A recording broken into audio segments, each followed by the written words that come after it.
The next phase in saxophone boot camp is overtones.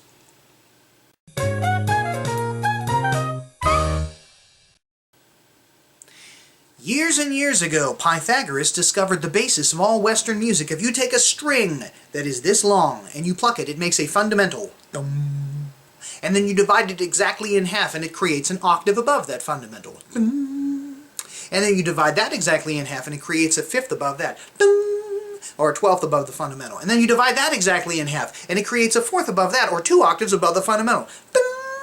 And then so on and so on, dividing in half, and you create what's called the harmonic series, which is the basis of Western harmony. What does that have to do with the saxophone? Well, it actually creates a very useful exercise to build your tone and control. If you have ever played baseball, sometimes when you are getting up to bat, the coach will say, here, swing these 2 bats for a while before you get up to bat. Swing, swing, swing, you swing, and then you get up to the plate, and of course you only have 1 bat. And the reason they have you do that is because then when you get back down to 1 bat, it feels so much lighter that you knock it out of the park. The idea behind overtones is, if you can hit the right note with the wrong fingering, imagine how great you'll sound when you hit that note with the right fingering. Okay, here's the specifics. Here's how this works. I'm going to finger low B flat and only low B flat. And watch how many notes are possible on the low B flat. And notice that at no time do my fingers leave my hands. Watch this.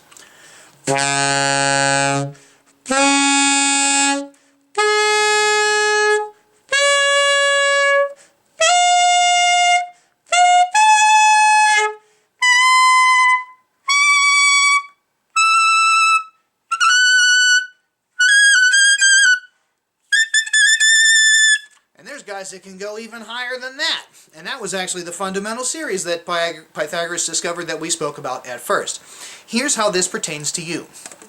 Finger low B flat. Now, first play a low B flat just so you know you can. Then try and hit something higher.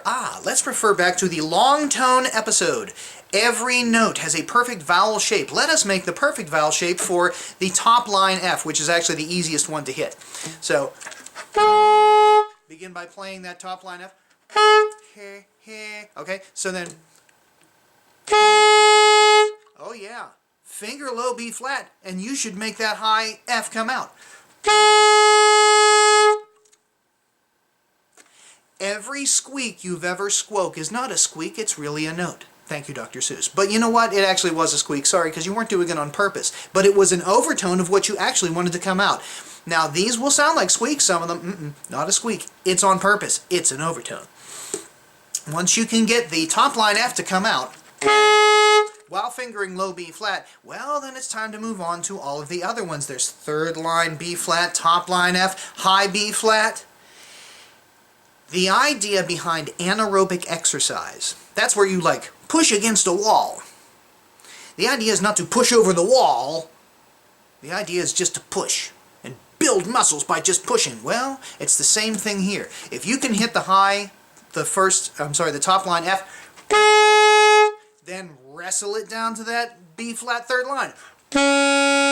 If you can hit those two, then push against high B flat. See if you can get that out. If you can hit the high B flat, good for you. Go and push against the high D. If you can hit the high D, good for you. Go and push against the high F.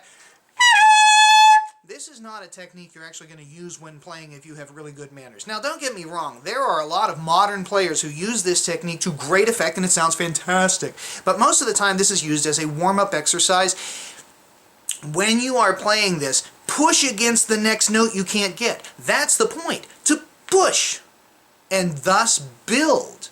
Again, if you can hit these notes with the right shape but the wrong fingering, think about how great you're going to sound and how much stronger you'll be as a player if you can, once you go back to actually playing them with the correct fingering. Now, here is a super secret squirrel extra credit technique. If you can hit a whole bunch of notes, even up into the altissimo. Oh, by the way, this is a great way to get into the altissimo. I have trouble playing altissimo notes. Do this long enough, you won't have any troubles. Or take up clarinet. But here is your super secret extra credit assignment. Try to play several notes at the same time. It's called multiphonics. Multi meaning several, phonics, meaning sound. So I'm going to try and play high D, B flat, and the middle F. All fingering low B flat. This is multiphonics.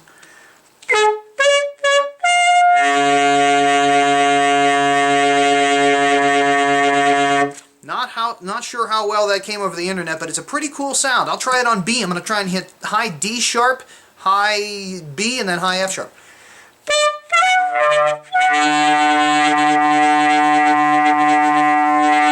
Ooh, maybe I can get C. It'll sound like a C chord, you know?